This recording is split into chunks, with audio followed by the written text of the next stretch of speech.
마태복음 11장 2절 6절 말씀을 통해서 실족하지 않는 자가 복이 있습니다 라는 제목으로 하나님 말씀 증거하겠습니다. 살아서 누리는 천국, 죽어서 영원히 사는 천국, 마태복음 강의 58번째 시간입니다.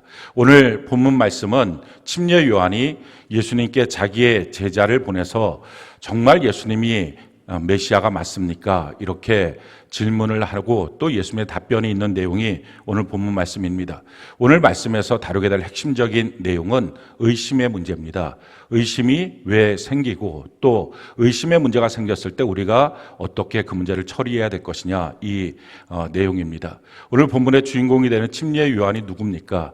예수님께서 자기 길을 예비하기 위해서 6개월 전에 먼저 보낸 주의 길을 예비하는 광야에 외치는 소리와 같은 그 가장 선지자 중에 큰 선지자, 그가 바로 침례 요한입니다.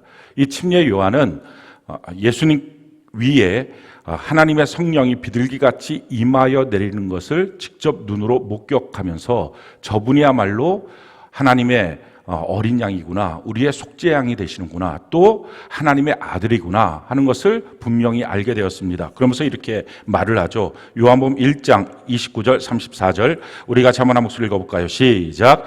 이튿날 요한이 예수께서 자기에게 나아오심을 보고 이르되 보라, 세상 죄를 지고 가는 하나님의 어린 양이로다. 내가 보고 그가 하나님의 아들이심을 증언하였노라 하니라. 세상 죄를 짊어지고 가는 하나님의 어린 양이구나, 그가 바로 하나님 아들이구나, 이것을 성령께서 그에게 임하시는 것을 보고 제자들과 사람들에게 증언했던 사람입니다. 뿐만 아니라 하늘로부터 나오는 소리를 직접 들었던 사람입니다. 예수님이 그에게 와서 침례를 받게 될 때 하늘로부터 이런 소리가 들립니다. 마태복음 3장 16절로 17절 우리가 같이 한번 목소리 읽어볼까요? 시작. 예수께서 침례를 받으시고 곧 물에서 올라오실새 하늘이 열리고 하나님의 성령이 비둘기같이 내려 자기 위에 임하심을 보시더니 하늘로부터 소리가 있어 말씀하시되 이는 내 사랑하는 아들이요 내 기뻐하는 자라 하시는, 이는 내 사랑하는 아들, 내 기뻐하는 자라 하는 그 하늘의 음성을 예수님께 하고 있는 것을 직접 들으면서 이분이 말로 진실한 메시아구나 하는 것을 침례 요한은 알았던 사람입니다. 그래서 제자들에게 나는 따르지 말고 이분을 따라야 된다 하는 말들을 하면서 나는 쇠하고 그는 흥해야 된다. 그래서 침례 요한의 제자였던 안드레가 최초로 예수님의 제자가 됩니다. 그 안드레가 베드로의 동생이 되는 거죠. 그렇게 예수님께로 우리가 따라야지만 그 길이 있다 하는 것을 증언했던 사람이 침례 요한입니다. 그래서 이렇게 말하죠. 요한복음 3장 30절 우리가 참한 목소리로 볼까요? 시작. 그는 흥하여야 하겠고 나는 쇠하여야 하리라 하니라. 사람으로서 이런 말 하기 쉽지 않습니다. 그는 흥해야 되고 나는 쇠해야 된다. 내게 있는 제자들 다 그에게 가야 된다. 이런 말 하기 쉽지 않은데 직접 보고 직접 들었기 때문에 그와 같은 분명한 믿음을 갖고 외칠 수 있었습니다. 근데 문제는 바로 그 침례 요한이 지금 의심이 생겨서 예수님께 묻는 것입니다. 정말 예수님 메시아 맞습니까? 이렇게 묻고 있는 광경이 오늘 본문의 내용입니다. 이 본문의 내용을 봤을 때 예수 믿는 사람들 가운데 의문이라고 하는 것, 의심이라고 하는 것들은 항상 찾아올 수 있다 하는 것입니다. 근데 그 의심이 찾아왔을 때 우리가 어떻게 처리해야 될 것이냐? 왜냐하면 의심을 놔뒀을 때의 결과는 매우 고통스럽고 결국은 천국을 상실하고 지옥에 가는 문제가 되기 때문에 그렇습니다. 우리가 이 의심의 문제를 어디에서 오고 왜 오고 또 어떻게 처리할 것인가를 오늘 말씀을 통해서 우리가 깨닫게 되기를 바랍니다. 의심이라는 거 우리에게 왜 생길까요? 우리 신앙생활 한마디로 말하면 리브가의 시집가기라고 말할 수 있습니다. 신앙생활, 믿음으로 사는 삶이죠. 말 그대로 신앙은 믿음이죠. 그런데 이 믿음 생활의 정반대가 되는 왜 의심이 계속 따라 붙을까 하는 것입니다. 리브가의 시집가기를 보면 창세기 24장에 아브라함이 자기 아들 이삭을 위해서 배필로서 그 시집 그 장가될 수 있는 여인을 데리고 오라라고 자기가 믿을 수 있는 그 종에게 그 말을 합니다. 그 종이 이 땅이 아니라 하란 땅에 가서 데리고 와야 된다 하는 명령을 듣고 하란 땅까지 낙타 10피를 갖고서 그렇게 찾아갑니다. 거기 가서 기도하고 마침내 우여곡절 끝에 리브가를 만나게 되죠. 그리고 자초지종을 다 설명합니다. 그러고 나서 그 리브가 보고 가겠느냐 이렇게 물어봅니다. 근데 그 전에 아브라함한테 이 종이 물어봅니다. 만약에 한 번도 본 적이 없는데 신랑이 누군지 또 나라고 하는 사람들이 뭘 증명할 수도 없는데 그럼 어느 신부가 쫓아오겠습니까? 쫓아오지 않겠다고 신랑 얼굴 한 번이라도 봐야 가겠다고 하면 내가 이삭을 데리고 갈까요? 그때 아브라함이 말합니다. 데리고 가지 마. 그걸로 그냥 결혼은 끝이야. 이렇게 말하는 거죠. 그러니까 오직 너 말을 듣고 따라오는 사람이 이삭의 신부야라는 것입니다.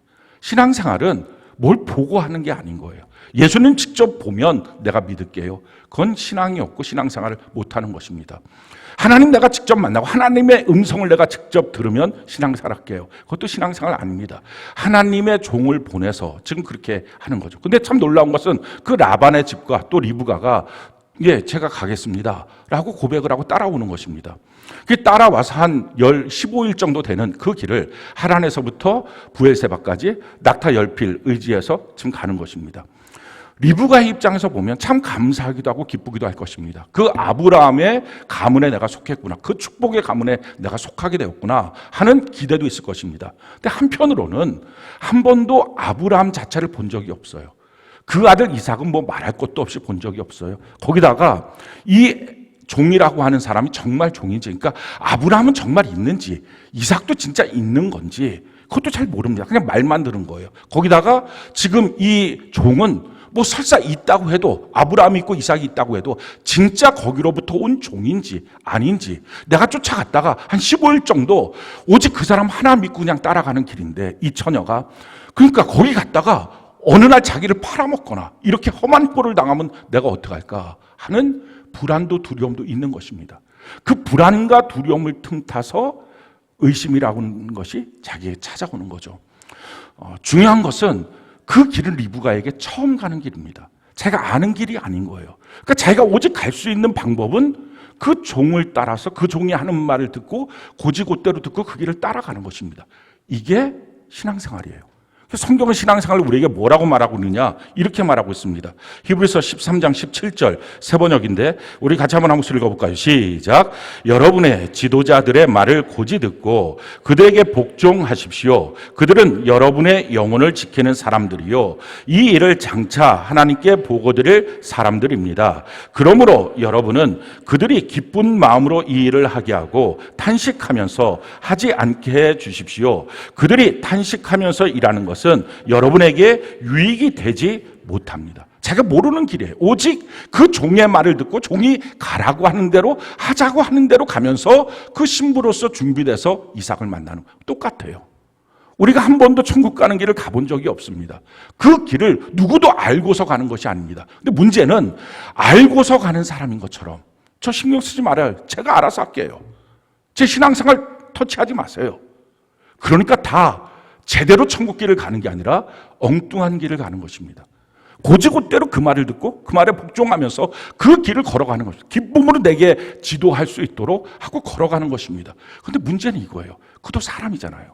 그 사람이 나에게 정말 제대로 된 걸 가르쳐 줄 수 있을까? 그게 맞나? 왜 그런 의구심이 없겠어요? 왜 그런 의심이, 불안이, 두려움이 생기지 않겠어요? 게다가 오늘날 매스미디어를 통해서 얼마나 많은 이단 문제뿐만 아니라 정통 교회 안에서도 또 정식 목회자 안에서도 얼마나 흉악한 말들이 많이 있습니까? 정말 내 영혼을 맡겨도 될까 하는 의심이 끊임없이 드는 것입니다. 그래서 믿음 생활임에도 불구하고 항상 의심이 따라오는 것, 이것이 우리 신앙생활이에요. 이 의심의 문제 우리가 어떻게 처리할 것이냐 하는 거예요. 자, 문제는요, 이 의심이 언제 우리에게 집중적으로 찾아오느냐 하는 거예요. 오늘 침례요한을 보면 두 가지 차원에서 집중적으로 찾아옵니다. 2절, 3절. 오늘 같이 한번 한 목소리 읽어볼까요? 2절, 3절. 같이 한 목소리 시작. 요한이 옥에서 그리스도께서 하신 일을 듣고 제자들을 보내어 예수께 여짜오되 오실 그이가 당신이오니까 우리가 다른 일을 기다리오리까. 지금 요한이 언제 의심이 들었습니까? 옥에서 그리스도께서 하신 일을 듣고 의심이 들었어요. 첫 번째는 옥이라는 환경이에요. 자기가 원했던 환경이 아닌 전혀 원치 않는 환경에 되었을 때, 자기가 원하는 상황이 아닐 때 우리 마음속에 의구심이 들 수 있어요. 신앙생활 열심히 한 결과가 결국 이거야? 라고 하는 의심이 들 때가 있습니다. 침례 요한 같은 경우는 주의 길을 예비하라는 사명을 갖고 회개를 촉구하고 하나님의 심판에 대해서 촉구했습니다. 그렇게 하나님의 사명을 잘 감당했어요. 자, 그러면 그 사명을 감당한 값으로 상이 있어야지. 왜 나는 그 결과가 옥에 갇히는 거고 지금 언제 목배임을 당할지 모르는 왜 이런 상황에 놓이는 거야 하는 마음이 들었을 때 자기 마음속에 정말 이건 맞는 거야? 내가 이런 사명대로 사는 건 맞는 거야? 하나님 뜻이 맞는 거야? 하나님 계셔? 라고 하는 의심이 들었던 것입니다. 게다가 예수님은 자기가 그 제자들도 다 예수님께 보내면서 저분을 따라야 돼 했으면 최소한 진짜 선지자, 진짜 메시아 같으면 자기가 오게 했을 때 저 사람 풀어줘야 된다고. 아니 국명운동 한 번을 하든지 아니면 자기에 대한 격려의 메시지라도 한 번 하든지. 근데 그것도 전혀 없이 자기를 잊혀진 사람처럼 놔두고 있을 때 정말 메시아가 맞을까 하는 의심이 들었던 거예요. 어떤 분이 시집을 갔는데 전도를 시댁 식구들이 하나도 안 믿었다 그럽니다. 그러니까 이게 너무 자기가 예수 믿는 일에 핍박도 심하고 조롱도 심한 거예요. 그리고 결심했어요. 그래갖고 이 시댁 식구들 다 예수 믿게 해야 되겠다. 기도하면서 전도를 했어요. 한 명 한 명 전도해서 참 은혜롭게 한 명 한 명이 다 예수를 믿은 거예요. 근데 끝까지 안 믿었던 사람이 시누이랑 동서라고 합니다. 그러니까 얼마나 조롱하고 핍박하고 멸시하고 근데 그래도 참고 기도해서 또 전도해서 마침내 그 둘이 다 예수를 믿게 됐어요. 너무 감사한 일이죠. 예수 믿고 난 다음에 이 사람들이 예수 믿고 주님 안에서 너무 큰 복을 받는 거예요. 하는 일들마다 잘 되고 막 자녀들도 다 잘 되고 가정도 그러니까 진작에 예수 믿을 걸 왜 안 믿었을까 막 이런 얘기를 하면서 간증을 하는 거예요. 문제는 거기서부터 터진 거예요. 막상 전도했던 이 사람은 하는 일마다 안 되는 거예요. 똑같이 대학 들어갈 때 자기 아이만 떨어지고 여기는 되고 이게 한두 번도 아니고 뭐 내내 그런 식이니까 이 사람이 그 상황 가운데 시험이 든 거예요. 하나님께 이런 식으로 기도했다 그래요. 하나님, 전도자의 체면도 있지. 어떻게 저 사람들은 다 되고 나만 안 되고 이게 뭐 하는 겁니까? 내가 뭐 무슨 잘못을 그렇게 했다고요? 뭐 이렇게 했다 그럽니다. 침례 요한이 하나님의 사명 주신 대로 외쳤어요. 회개를 촉구하게 했어요. 그렇게 하다가 옥에 갔어요. 회개를 촉구하는 메시지를 증거하는 것까지가 사명이 아니라 그러다가 옥에 갔을 때에 그 옥에서도 여전히 하나님을 믿고 감사하는 모습을 보이는 것까지가 그 사명 완수예요. 우리가 전도하고 돌아왔을 때, 봉사하고 충성하고 돌아왔을 때 내가 원하는 상황이 가정이 그런 상황이 아닌 거예요. 내 처지가 그런 처지가 아닌 거예요. 막 안 좋은 상황 가운데 내가 놓이게 된 거예요. 그때도 여전히 하나님을 믿으면서 하나님 앞에 찬양하고 감사할 수 있는 것까지가 사명이에요. 내가 줄 위해 충성했는데 내 돌아왔더니 가정은 왜 이 모양이야? 내 배우자는 왜 이 모양이야? 내 자녀는 왜 이 모양이야? 하고 풀썩 주저앉아 있다면 사명 감수를 못한 것입니다. 하나님께서 사도 바울이 소아시아로 전도하고자 할 때 그걸 막았어요. 그리고 유럽으로 가게 했어요. 그럼 하나님이 인도하신 길이잖아요. 그 유럽으로 가서 첫 번째 성이었던 빌립보에 가서 복음을 증거합니다. 그 첫 번째 성에 가면 하나님 그 길로 인도하셨으면 거기에 하나님이 예비하신 사람들이 있어야 될 거 아니에요. 근데 3주 동안 아무도 사도 바울의 말을 듣고 예수를 안 믿어요. 사도 바울은 어느 도시를 가든지 3주 만에 교회를 세웠던 사람이에요. 근데 유일하게 빌립보만 3주 만에 아무도 안 믿는 일이 생겼어요. 이게 왜 이런 일이 생겼을까? 기도하러 가다가 거기서 루디아라고 하는 여인을 만납니다. 그리고 마침내 그가 복음을 받아들이고 사도 바울을 자기의 집으로 유숙하게 합니다. 그 뒤에 복음 증거하러 다니게 될 때 귀신 들린 여자가 계속 쫓아다니면서 자기를 향하여 막 조롱하는 소리를 듣는 거예요. 그러니까 결국은 예수의 이름으로 그 귀신을 쫓아냅니다. 그것이 걸리는 문제가 돼서 고발건이 됐어요.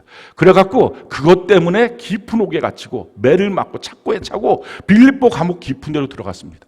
하나님이 다른 데는 맞고 그리로 가라고 해서 그리로 간 거예요. 그리로 갔으면 예비된 사람들이 있어야 되는데 그것도 없고 도리어 자기 신세가 이렇게 옥이구나. 이거 얼마나 기가 막힌 노릇입니까? 근데 사도 바울이 거기서 어떻게 합니까? 복음을 증거하는 것도 사명이지만 그 결과가 옥이라면 옥에서도 나는 하나님을 찬양하리라. 하나님께 감사하리라. 거기까지가 사명이에요. 거기서 찬양하고 감사합니다. 결국 어떻게 되죠? 우리가 아는 것처럼 사도행전 16장에 지직이 일어나서 옥문이 다 열리고 창고가 다 열리고 그 모습을 보고 간수가 죄수들이 다 도망갔을까 봐 칼을 꺼내서 죽이려고 할 때 그러지 마라 우리 여기 다 있다. 그랬을 때 그 간수가 와서 형제 우리가 어떡할꼬? 주 예수를 믿으라. 그러면 너와 내 집이 구원을 받으리라 라고 하는 기가 막힌 복음의 메시지가 증거되고 그 간수를 중심으로 가장 완전한 아름다운 교회, 유럽 최초의 교회 빌립보 교회가 세워지는 것입니다. 하나님의 뜻은 단지 나가서 복음 증거하고 그걸로 내 사명 끝. 주 앞에 가서 봉사하고 그걸로 내 사명 끝. 그게 아니라 돌아와서 안 좋은 상황과 환경 가운데 놓일 때에 그때도 동일하게 하나님을 찬양하고 감사하고 믿음으로 설 수 있는지 거기까지가 사명이에요. 그 사명을 감당할 때 그 일을 통해서 하나님의 새로운 역사가 나타나는 것입니다. 우리의 원하는 상황이 안 됐을 때 혹시 그것 때문에 원망이 들고 그것 때문에 의심이 생긴다면 그 의심을 쫓아내고 하나님 앞에 믿음으로 서는 은혜가 있기를 바랍니다. 자, 또 한 가지 상황 때문에 이 침례 요한한테 의심이 들어온 거예요. 그게 그리스도께서 하신 일을 보고 의심 들었어요. 아니, 주님이 하신 일을 보고 왜 의심이 들었을까요? 거기 반대편에 있는 게 뭐예요? 내가 한 일이에요. 그러니까 내 일과 주님의 일이 부딪혔어요. 내 생각과 주님의 생각이 부딪혔어요. 지금까지 침례 요한이 무슨 일을 했습니까? 회개를 촉구하는 말을 했어요. 심판이 있다, 막 이런 말을 했어요. 근데 예수님은 오셔갖고 막 세리와 친구가 되고 창녀와 같이 있고 이런 모습들을 보면서 가늠한 여인을, 현장에서 가늠한 여인을 안 죽이겠다, 용서하고 정죄하지 않겠다, 이런 말씀을 하시니까 나는 너희에게 물로써 침례해 주면 내 뒤에 오는 분은 불로써 침례해 줄 거야. 다른 말로 불같은 심판이 있을 거야. 이렇게 말했던 침례 요한의 생각과 전혀 다른 예수님의 사역의 모습을 보면서 자기와 다른 예수님 때문에 예수님을 향하여 의심이 생긴 거예요. 우리가 교회 생활하게 되면 자기 생각과 다른 것들이 많이 있을 겁니다. 우리가 예수 믿기 전에 가졌던 세상에서의 자기의 상식이 있어요. 지식도 있고 경험도 있어요. 근데 그걸 갖고 교회당 안에 들어와서 무엇인가를 말하려고 하면 하나도 안 맞아요.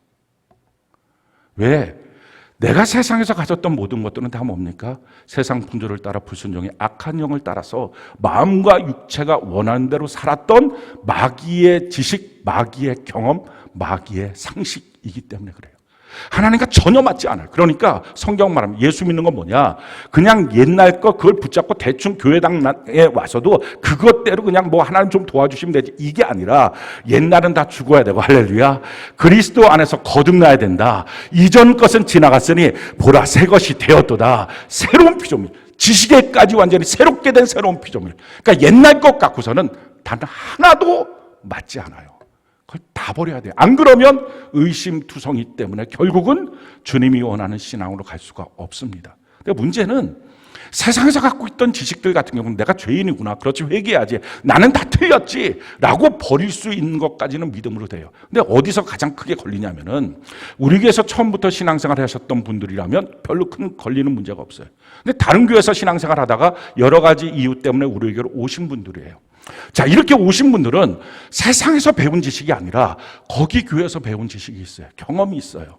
거기 교회, 우리 교회보다 더 훌륭할 수도 있고 우리 교회 목사님보다 저보다 훨씬 더 귀한 아주 유명한 목사님일 수 있어요. 성도 수가 훨씬 더 많을 수도 있어요. 그런데 거기서 들었던 많은 말들이 우리 교회 와서 신앙생활할 때 영적 리더로부터 부딪힘이 있을 때 뭐가 맞는 거야?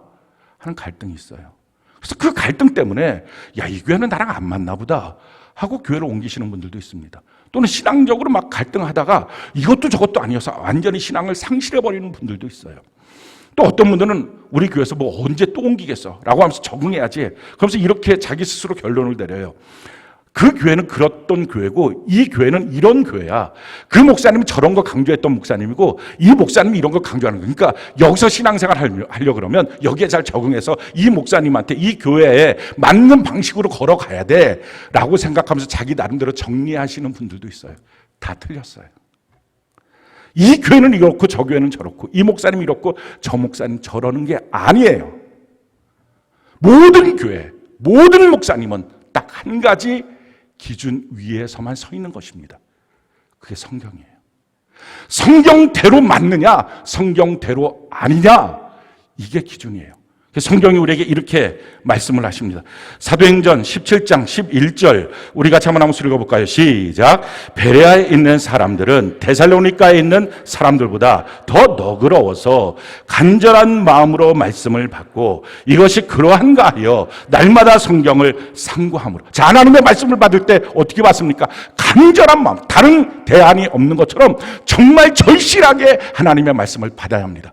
하나님의 말씀을 전하는 자도 저도 제가 할 수 있는 최선을 다해서 하나님의 뜻이 무엇인지 설득 가능하게, 설명 가능하게 전합니다. 그러니 듣는 자도 띄엄띄엄 듣지 말고, 졸답게다 듣지 말고, 딴 생각하다가 듣지 말고 제대로 집중해서 하나님의 말씀을 간절하게 듣는 것입니다.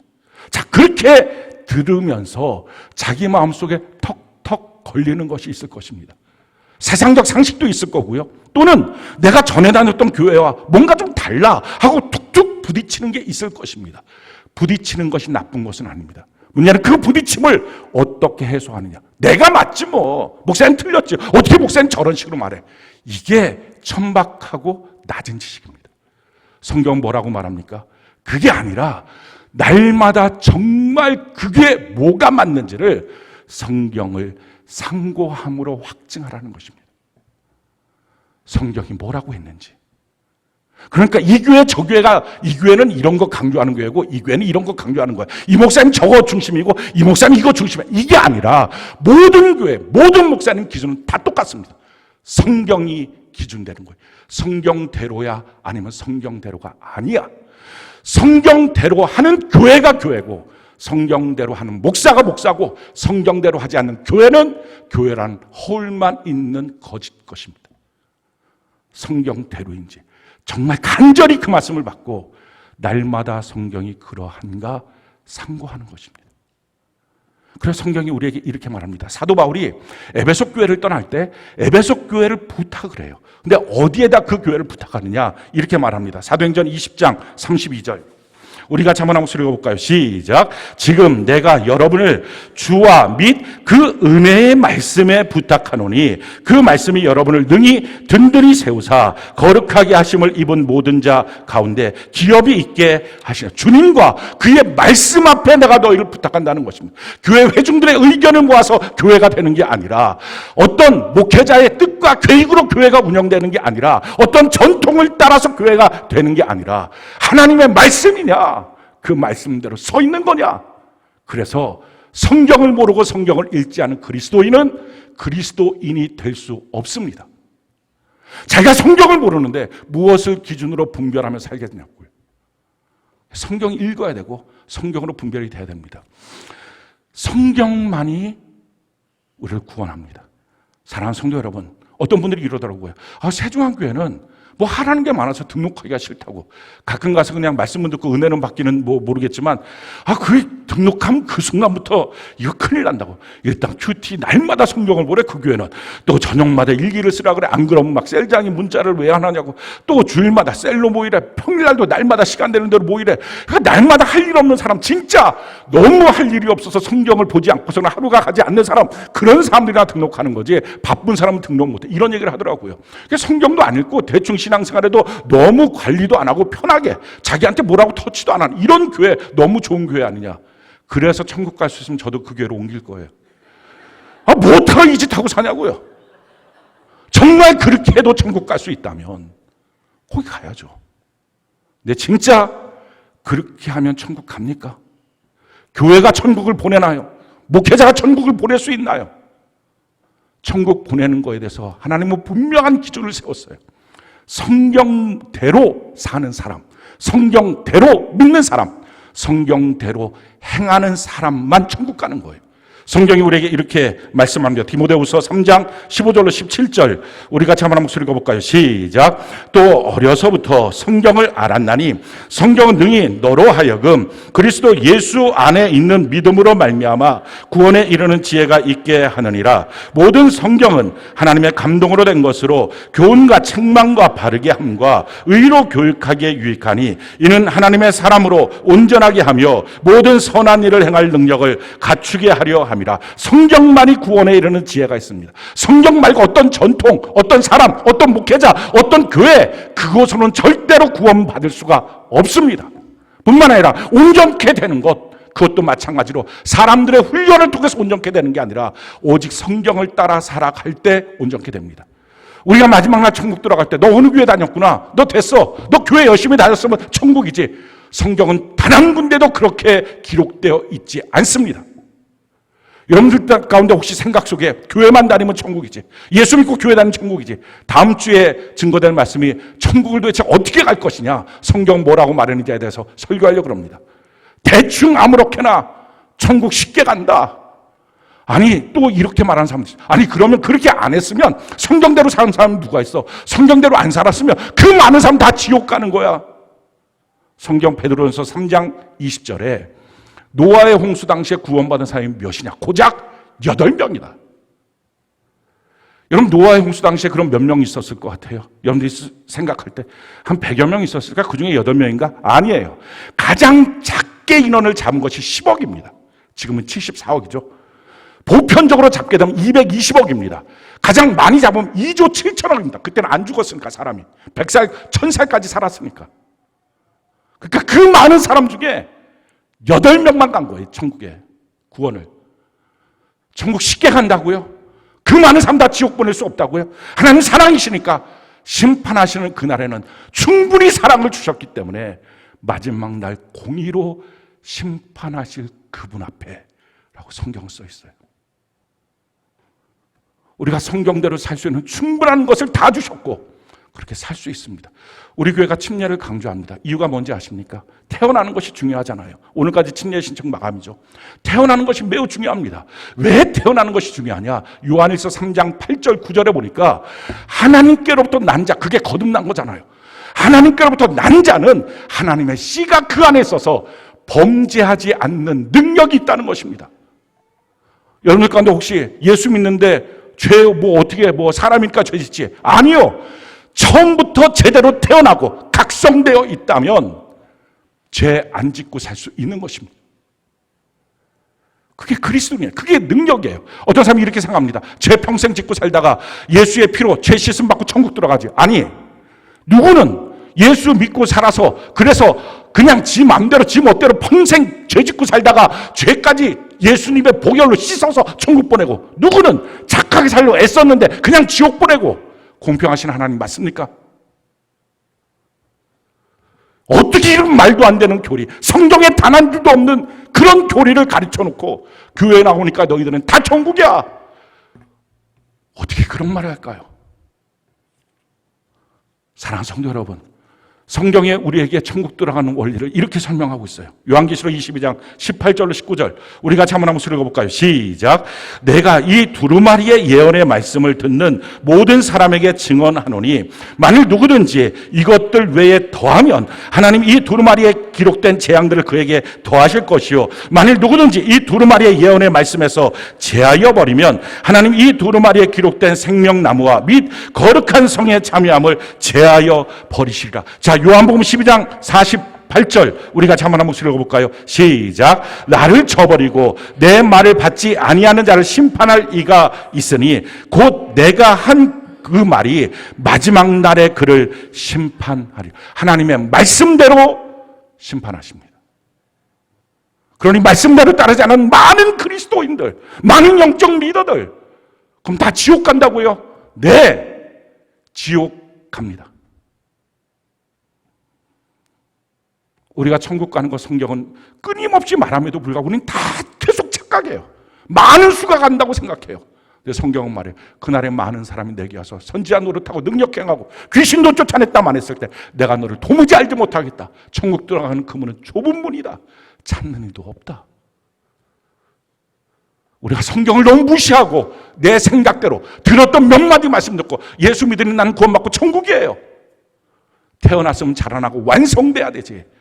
태어난 것이 분명하다 한다면, 정말 태어났으면 죄를 이기는 능력을 주셨으니 평생 죄에 대해서 회개만 하고 사는 게 아니라 회개하고 이제는 죄를 이기며 살아야 되는데 그것 없이 사는 것이 그리스도인이라고 착각하니 성경과 전혀 다른 인생을 살고 있다는 것입니다. 왜요? 처음부터 잘못돼서 그래요. 처음에 침례 받는 것부터 세례나 침례나 다 그냥 교회 나오니까 요식 행사로 받나 보다. 그냥 상징적 의미야. 이런 식으로 생각을 하니 성경을 지 맘대로 무시하니 성경이 뭐라고 나와 있는지도 모르고 갔으니 믿고 침례를 받는 자는 구원을 얻으리라. 분명히 마가복음 16장 16절에 나와 있는 말씀에도 불구하고 제가 거절하고 사도행전 2장 38절 39절 40절에 나와 있는 말씀처럼 너희가 회개하고 침례를 받아서 죄사함을 받고 성령의 선물을 받아야 된다. 이것이 구원의 역사다. 베드로가 예루살렘에 있는 사람들에게 외쳤던 것도 다 무시하고 받든지 말든지 어찌됐든 마음이 중요한 거 아니에요. 정말 마음이 중요하면 순종이 안 되나요? 왜 순종이 안 될까요? 하나님의 말씀 앞에 왜 의심 들고 대적이 생기고 왜 마음속에 죄 짓는 일이 너무 쉬워질까요? 태어남에 문제가 있어요. 제대로 안 태어났으니. 정말 성경대로 믿고 고백하고 성경대로 침례 받았느냐 하는 거예요. 나는 죽었고 내 안에 예수님이 살아계십니다. 이 고백을 갖고 받았느냐 아니면 요식 행사냐. 하나님이 종교적인 요식 행사에 속으시겠습니까? 사랑하는 성도 여러분, 중요한 것은 우리가 모든 일에 내 안에 부딪히는 일들이 있을 때마다 점검은 성경이 정말 그러한가 점검해야 합니다. 근데 성경으로 점검을 안 하고 자기 상식, 자기 생각, 자기 고집 이런 걸로다가 이기려고 하니 신앙생활이 아니라 종교생활이 되고 엉뚱한 자기 길, 천국길이 아닌 길로 걸어가는 것입니다. 그래서 함께 말씀대로 사는 게 아니라 각기 제 길로 갔던 옛날의 삶의 습관들, 그 개인주의적인 습관, 내가 알아서 내 신앙 가겠습니다 라고 하는 그 습관, 그 죄악성을 하나도 벗지 못하고 살아가니 그가 어떻게 천국에 들어갈 수 있어요? 그 길이 어떻게 천국 길이겠습니까? 지금 이렇게 의심하고 있는 요한이 예수님께 물어봤을 때 예수님의 답변이 이것입니다. 뭐라고 답변합니까? 4절 5절 우리 같이 한번 목소리 한번 읽어볼까요? 시작. 예수께서 대답하여 이르시되 너희가 가서 듣고 보는 것을 요한에게 알리되 맹인이 보며 못 걷는 사람이 걸으며 나병한 자가 깨끗함을 받으며 못 듣는 자가 들으며 죽은 자가 살아나며 가난한 자에게 복음이 전파된다 하라. 지금 예수님의 사역 가운데 나타나고 있는 현상이 이런 거야 라고 가서 말을 합니다. 왜 이 현상이 이런 거라고 말하고 있을까요? 이유가 뭐예요? 지금 이 현상이 구약에 예언되었던 그 성경 그대로가 재현되고 있는 거야. 너의 기준이 너가 아니라 성경이어야 제대로 분별하는 거야. 지금 예수님이 그 말씀을 하시는 것입니다. 이 사건이 어디에 있나요? 이사야 61장 1절 우리 같이 한번 목소리 한번 읽어볼까요? 이사야 61장 1절 같이 한 목소리 시작. 주 여호와의 영이 내게 내리셨으니 이는 여호와께서 내게 기름을 부으사 가난한 자에게 아름다운 소식을 전하게 하려 하심이라. 나를 보내사 마음이 상한 자를 고치며 포로된 자에게 자유를 갇힌 자에게 노임을 선포. 가난한 자에게 복음이 증거되는 이 메시아에 대한 예언의 말씀이 지금 성경이 선포되고 그대로 이루어지고 있으니 너가 성경의 기준이 아니라 왜 너는 너의 기준으로 보고 있어? 지금 그 말씀을 하시는 것입니다. 사랑하는 성도 여러분, 오늘 신앙생활을 어떤 기준으로 봅니까? 내 생각에는 내가 알고 있는 데는 그건 다 쓰레기만도 못한 것입니다. 다 버려야 합니다. 성경에 뭐라고 말하고 있는지 우리가 이걸 점검해야 합니다. 그래서 성경이 말하고 있는 대로 맞으면 성경에 맞으면 맞는 거예요. 성경에 틀리면 틀린 거예요. 내 생각, 내 기준, 내 경험, 내 상식, 전통 다 소용없습니다. 성경이 우리에게 이렇게 말하죠. 고린도서 10장 5절 6절 우리 같이 한번 목소리 읽어볼까요? 시작.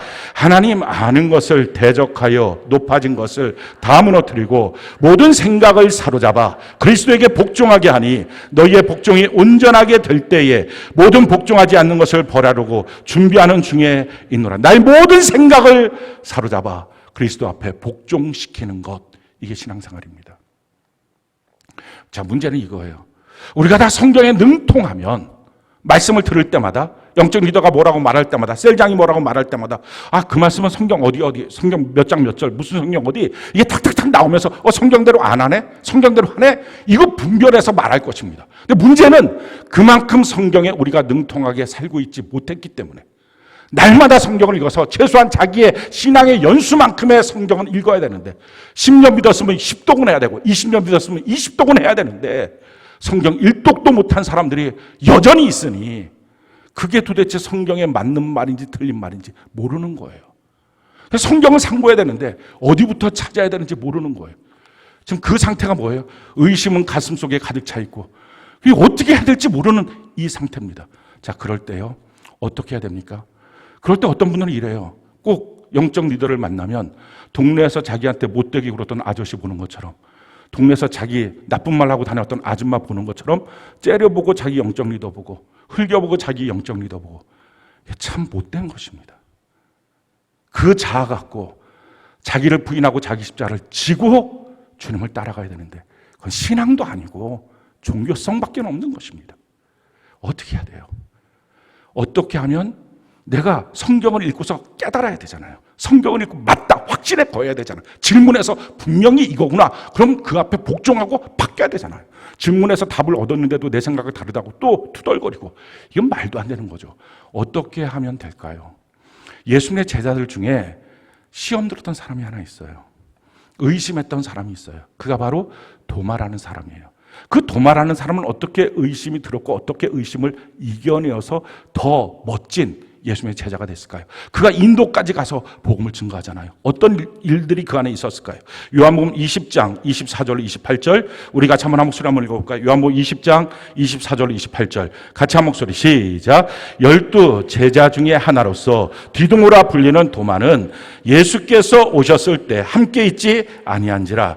다른 제자들이 그에게 이르되 우리가 주를 보았노라 하니 도마가 이르되 내가 그의 손에 못자국을 보며 내 손가락을 그 못자국에 넣으며 내 손을 그 옆구리에 넣어보지 않고는 믿지 아니하겠노라 하니라. 여드레를 지나서 제자들이 다시 집 안에 있을 때에 도마도 함께 있고 문들이 닫혔는데 예수께서 오사 가운데 서서 이르시되 너희에게 평강이 있을지어다 하시고 도마에게 이르시되 내 손가락을 이리 내밀어 내 손을 보고 내 손을 내밀어 내 옆구리에 넣어보라. 그리하여 믿음 없는 자가 되지 말고 믿는 자가 되라. 도마가 대답하여 이르되 나의 주님이시요 나의 하나님이시니이다. 자, 지금 왜 의심이 찾아왔어요? 의심이 찾아온 이유가 24절에 보니까 예수님이 나타났을 때 도마는 함께 있지 않았어요. 함께 있는 능력이 얼마나 중요한지 몰라요. 마지막 때가 되었을 때 함께 있는 능력, 그것은 우리에게 의심을 이기고 승리할 수 있는 비결이 됩니다. 그러고 나서 6일이 지나고 난 다음에 함께 있게 되었어요. 그때 예수님이 나타나시죠. 야, 손 내밀어서 여기 만져봐. 그랬을 때 그 만지지도 않고 그냥 그 앞에 꼬꾸라진다. 주님이 다 들으셨다는 거예요. 자기가 투덜투덜 얘기했던 내용을.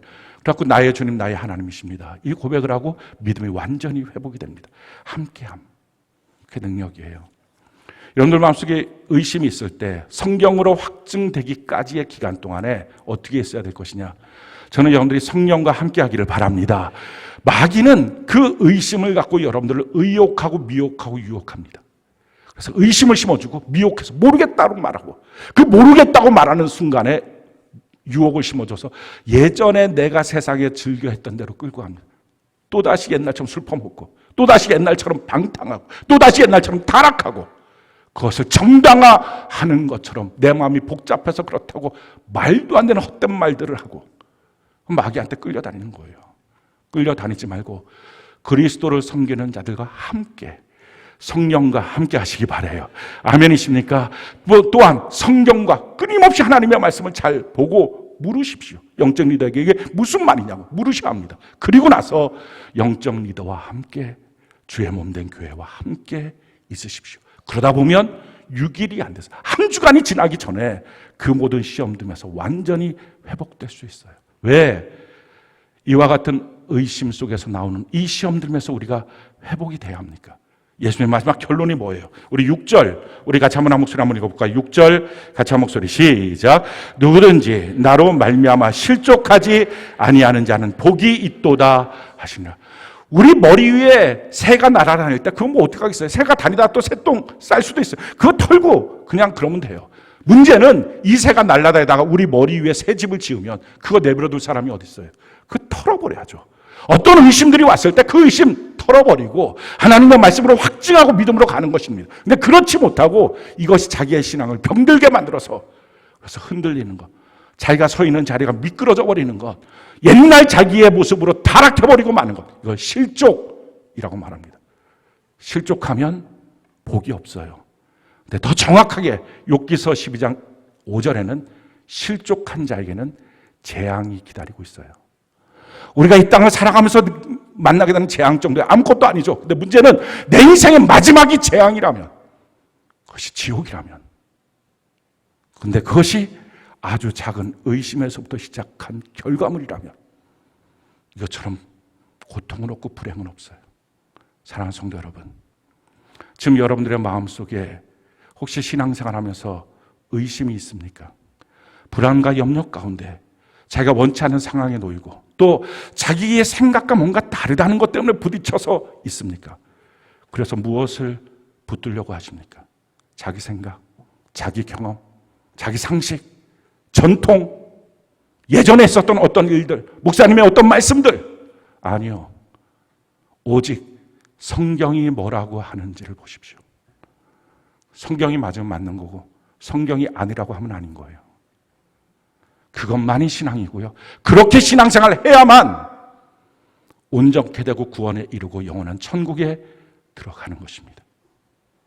성경대로 안 살았는데 죄 용서 다 받고 마음대로 살았다가 어느 날 죽기 직전에 죄 용서 다 받고 주님 오실 때 죄 용서 다 받고 나는 천국. 평생 나보다도 죄 안 지었던 어떤 세상 사람, 그는 지옥. 하나님은 그렇게 하지 않아요. 예수 믿는다는 것은 예수 믿기 때문에 면죄부를 얻은 게 아니라 예수 믿기 때문에 죄 짓지 않는, 죄를 이기는 하나님의 자녀의 능력을 얻은 거예요. 그걸 발휘하지도 못하고 그대로 살지도 못하고, 아니 그 능력도 없으면서 종교성만 갖고 교회를 왔다 갔다 했다고 그가 어떻게 천국 갈 수 있어요? 그의 신앙이 어떻게 가치 있겠어요? 오늘 우리가 우리 신앙에 대해서 점검해보고 저는 이렇게 한 가지 질문을 던지고 싶어요. 지금 이대로 계속 믿으면 여러분 천국 갈 것 같습니까? 확신이 듭니까? 그럼 계속 그렇게 하십시오. 근데 이렇게 믿고 있다가는, 내가 예수님 앞에서 딱 믿고 있을 때 이렇게 믿고 있다가는 천국이 불확실하다, 난 성경대로 못 사는 게 태반이다, 그러면 계속 그렇게 가면 안 되잖아요. 오늘 바뀌어야 되잖아요. 바꿀 수 있는 모든 걸 하나님 준비해 주셨잖아요. 성령도, 성경도, 교회도, 여러분들 셀 안에서의 영적 리더도 다 준비되어 있잖아요. 그러니까 마지막 날에 성경대로 살지 않는 자에 대해서는 하나님이 너무 당당하게 심판할 수 있는 것은 다 준비되어 있는데 자기가 거절했기 때문이에요. 어쩔 수 없어서 지옥 가는 것 없어요. 선택해서 지옥 가는 거예요. 살다 보니 우연히 천국 가는 것 없어요. 천국 가려고 안간힘을 써서 침노해야 천국 가는 거예요. 우리 신앙생활 처음부터 제대로 합시다. 많은 교회에서 성경과 다른 너무 잘못된 것들을 가르쳐서 그냥 요식 행사처럼 예수 믿고 구원받으신 당신 천국, 이 땅에서 어떻게 살든 무조건 천국, 이 땅에서 예수 믿고 복 받고 살자, 성경에 단 한 구절도 없는 그런 내용들을 갖고 성도들을 호도하고 미혹해서 자기도 그도 들은 자도 그렇게 살았던 자도 다 지옥 보내고 있는 이 시대에 침례 요한까지 의욕으로 무너지고 있는 그런 때에 주님이 하신 말씀, 너가 성경대로 판단하니, 성경대로 보고 있니? 침례 요한에게 던졌던 그 말씀, 성경이 지금 이렇게 되고 있어 하면서 주님 말씀하시는 거예요. 실족하지 않는 자가 복이 있어. 실족하는 자에게는 재앙이 기다리고 있어.